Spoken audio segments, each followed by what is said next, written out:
قابل صد احترام معزز حضرات علماء کرام اور برادران اسلام اور میرے عزیز طالب علم بھائیوں، دوستوں، ساتھیوں اور بزرگوں، السلام علیکم ورحمۃ اللہ وبرکاتہ۔ دارالعلوم رحمانیہ بفر زون ہمارے اکابر کا ادارہ ہے اور اس کے بانی ایک عظیم دل آویز شخصیت تھے۔ اللہ رب العزت نے انہیں کئی صفات سے نوازا تھا۔ ان کی زندگی بھی بڑی قابل رشک تھی اور ان کی موت بھی بڑی قابل رشک تھی۔ حرم کے اندر طواف میں، کعبے کے سامنے، پھر جنت المعلیٰ میں ان کی تدفین۔ اللہ رب العزت انہیں جنت الفردوس میں اعلیٰ مقام عطا فرمائے، ان کی کامل بخشش و مغفرت فرمائے۔ یہ ان کا لگایا ہوا خوبصورت چمن ہے۔ آج بہت عرصے کے بعد یہاں آ کر کے بڑی خوشی یوں محسوس ہو رہی ہے کہ آج سے کوئی 25-30 سال پہلے میں نے وفاق المدارس کا جب اعدادیہ کا امتحان دیا تھا تو میرا سنٹر یہ دارالعلوم رحمانیہ پڑا تھا، اور یہی جو چمن ہے، اس چمن کے اندر ٹینٹ لگے ہوئے تھے اور ہم نے متوسطہ کا وفاق کا امتحان یہاں دیا تھا۔ بس اس کے بعد سے لے کر کے آج یہاں حاضری کا موقع مل رہا ہے۔ اللہ تعالیٰ اس ادارے کو دن دگنی رات چگنی ترقی عطا فرمائے۔ پھر جب ہم دارالعلوم کراچی میں پڑھتے تھے تو دارالعلوم میں مولانا عطاء الرحمن صاحب وہ تشریف لایا کرتے تھے، ان کی گاڑی، ان کا ہمارے اساتذہ سے ملنا جلنا، وہ سارے مناظر یاد آتے ہیں۔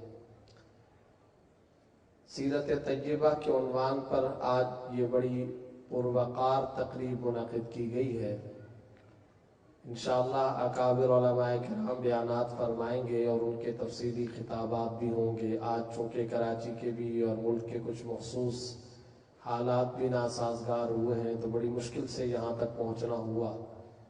بس 2-4 باتیں اشارتاً جھلکیوں کی صورت میں عرض کیے دیتا ہوں، اور پھر انشاءاللہ آپ حضرات دیگر حضرات علماء کرام کے مفصل خطابات سے مستفید ہوں گے۔ سب سے پہلی بات تو یہ ہے کہ ہمارے اس سماج میں، ہماری سوسائٹی اور معاشرے میں ائمہ کرام ہوں یا علماء، سیرت کے مختلف موضوعات پر PhD اسکالرز ہوں یا ہمارے اسکولوں اور کالجوں اور یونیورسٹیز کے اندر سیرت فیکلٹیز، جب بھی سیرت طیبہ کا تذکرہ آتا ہے تو سیرت کے جو عبادات کے پہلو ہیں، سنتوں کے جو پہلو ہیں، سیرت طیبہ کے جو معاملات کے پہلو ہیں، اور دعا، رقاق، ذکر و اذکار کے جو پہلو ہیں، انہیں تو بیان کیا جاتا ہے اور کرنا چاہیے، اور تفصیل کے ساتھ انہیں بیان کیا جاتا ہے، اور یقیناً وہ سیرت طیبہ کے اہم ترین گوشے ہیں، ان کا تذکرہ ہونا چاہیے اور بار بار ہونا چاہیے۔ لیکن اہم ترین بات یہ ہے جس کا تذکرہ خواص سے بھی نکلتا جا رہا، اور کالج، یونیورسٹی یا سیرت فیکلٹیز یا دینی مدارس و مکاتب اور نمازی اور جماعتی اور مساجد اور دینی تنظیمات اور دینی ادارے، وہاں سے بھی وہ تذکرہ آہستہ آہستہ کم ہوتا چلا جا رہا ہے۔ وہ یہ کہ عمل کی سنتیں تو بیان کی جاتی ہیں، دعا، ذکر و تلاوت اور عبادت اور نوافل کی سنتیں تو بیان کی جاتی ہیں، مگر سرکار دو عالم صلی اللہ علیہ وسلم کی سنت فکر و خیال، آپ صلی اللہ علیہ وسلم کی سنت مزاج و مذاق، آپ صلی اللہ علیہ وسلم کی سنت کڑھن و احساس، آپ صلی اللہ علیہ وسلم کا سوچنے کا بابصیرت انداز،